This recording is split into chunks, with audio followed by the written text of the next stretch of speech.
मला असं वाटतं की तुम्ही सगळे एकत्रितपणे हा लढा लढलो पाहिजे, आपण एकत्रितपणे आलो पाहिजे आणि म्हणून जाताना एकच घोषणा दिली पाहिजे, हम सब एक है, हम सब हम सब.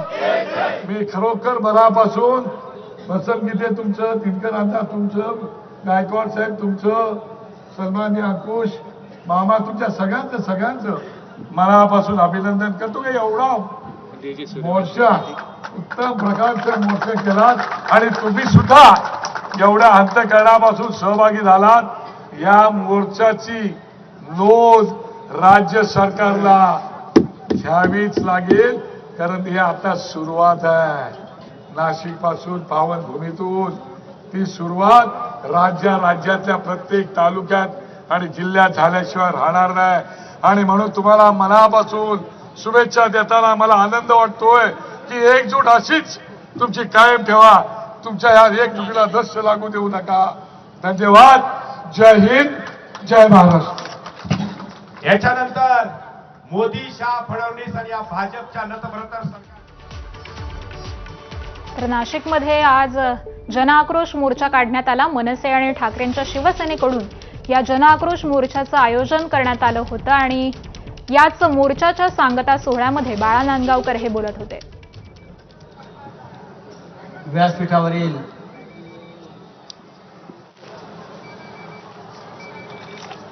महाराष्ट्र नवनिर्माण सेनेचे नेते बाळा नांदगावकरजी, अविनाश अभ्यंकरजी, संदीप देशपांडेजी आणि माझे शिवसेनेतले सहकारी उपनेते पक्षाचे दत्ता गायकवाड, नाना गायकवाड, वसंतराव गीते, खासदार राजाभाऊ वाजे,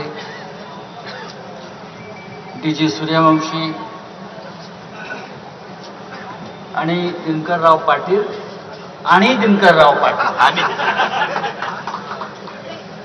कारण आजच्या या संपूर्ण मोर्चामधलं जे हायलाईट होतं ते दिनकरराव पाटील तुमच्या तोंडून निघालं. फक्त छत्रपती शिवाजी महाराजाबरोबर फोटो काढून चालत नाही, रक्तामध्ये छत्रपती शिवाजी असावा लागतो. आणि जे समोर दोन्ही बाजूने जे सैनिक बसले आहेत त्यांच्या रक्तात शिवाजी आहे, त्यांच्या रक्तात छत्रपती शिवाजी आहे. म्हणून हे रस्त्यावरती सरकारला आव्हान देण्यासाठी उतरले. हा जनआक्रोश मोर्चा आहे आणि जनतेचा आक्रोश जेव्हा रस्त्यावर उतरतो तेव्हा काय होतं तर नेपाळ होतो, बांगलादेश होतो. हा इशारा देण्यासाठी हा मोर्चा. आता त्या शिंदे गटाचे लोक आयुक्ताला भेटायला गेलेत, मुंबई पोलीस आयुक्ताला, माझ्या विरुद्ध गुन्हा दाखल करा. का? त्यांचं म्हणणं आहे मी म्हणालोय महाराष्ट्राचा नेपाळ होईल. अरे झालेलाच आहे. नेपाळमध्ये लोक रस्त्यावर का उतरले? त्याचं कारण नाशिकमध्ये प्रचंड भ्रष्टाचार, सरकारी पैशाची लूट, अंमली पदार्थाचा प्रचंड व्यापार, तरुण मुलं नशेच्या आहारी गेली नाशिकमध्ये दिसतात, महिलांवर अत्याचार. या नाशिकसह महाराष्ट्रात यापेक्षा जर वेगळं काय घडलं नसेल तर नेपाळच्या तरुणांनी जो इशारा दिलाय तो आपण लक्षात घेतला पाहिजे, हे माझं म्हणणं आहे. आमचा अंत पाहू ना. मगासपासून अस्वस्थ आहे त्या राहुल धोत्रेचा फोटो पाहून. हा राहुल धोत्रे तरुण मुलगा ज्याची हत्या निर्घृणपणे केली. कोणी केली? देवेंद्र फडणवीसच्या कार्यकर्त्याने, गिरीश महाजनच्या कार्यकर्त्याने केलेली आहे. कुठे गेला हा उद्धव निमसे? कसा मिळत नाही? आमचे कार्यकर्ते बरोबर मिळतात आंदोलन करणारे, पण तुमचा एक नगरसेवक खून करून फरार होतो. तो गिरीश महाजनला बंगल्यावर जाऊन भेटतो फरार असताना. त्याला कोण वाचवत आहे? कुठल्या बंगल्यात लपलाय तो सरकारी? हे जर राज्याच्या गृहमंत्र्याला आणि नाशिकच्या पालकमंत्र्याला माहीत नसेल तर तुम्ही राज्य करायला नालायक आहात. या तरुण मुलांच्या हत्या 40 खून झाले या शहरामध्ये. सावरकरांनी पण हत्या केल्या देशाच्या स्वातंत्र्यासाठी. बरं का, तुम्ही नावं घेतली कानेरे, सावरकर, पण आता ज्या हत्या होत आहे त्या जमिनी लुबाडण्यासाठी, लुटमार करण्यासाठी, हे नाशिकचं चरित्र आहे.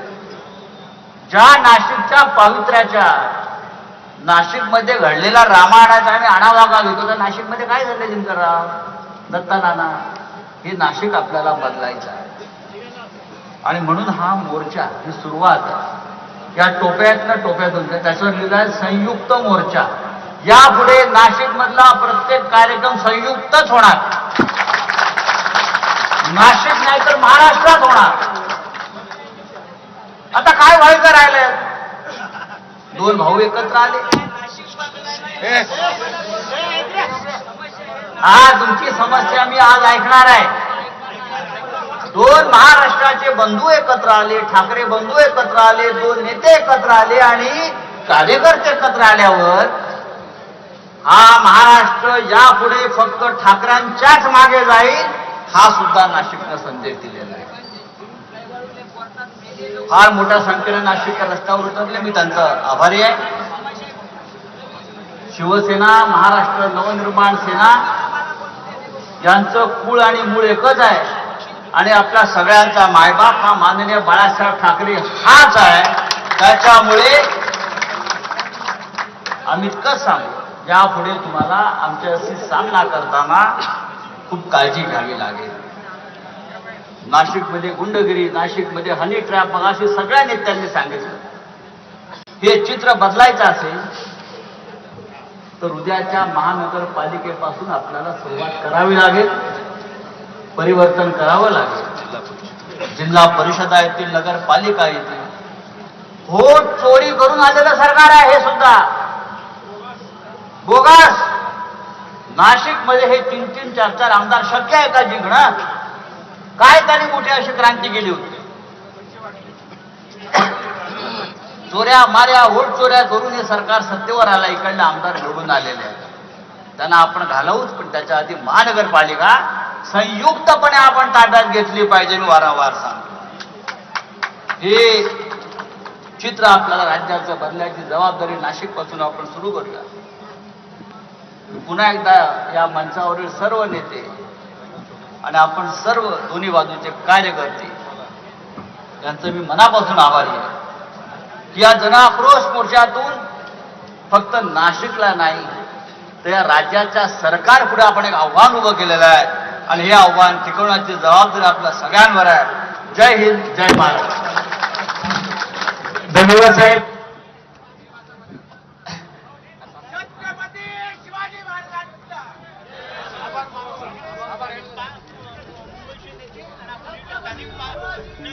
तर नाशिकमधील जनआक्रोश मोर्चाच्या सांगता सोहळ्यावेळी खासदार संजय राऊत हे बोलत होते. दोन्ही भाऊ हे एकत्र आलेले आहेत. त्यानंतर आता पुढचे सगळे कार्यक्रम हे संयुक्तच होणार असं देखील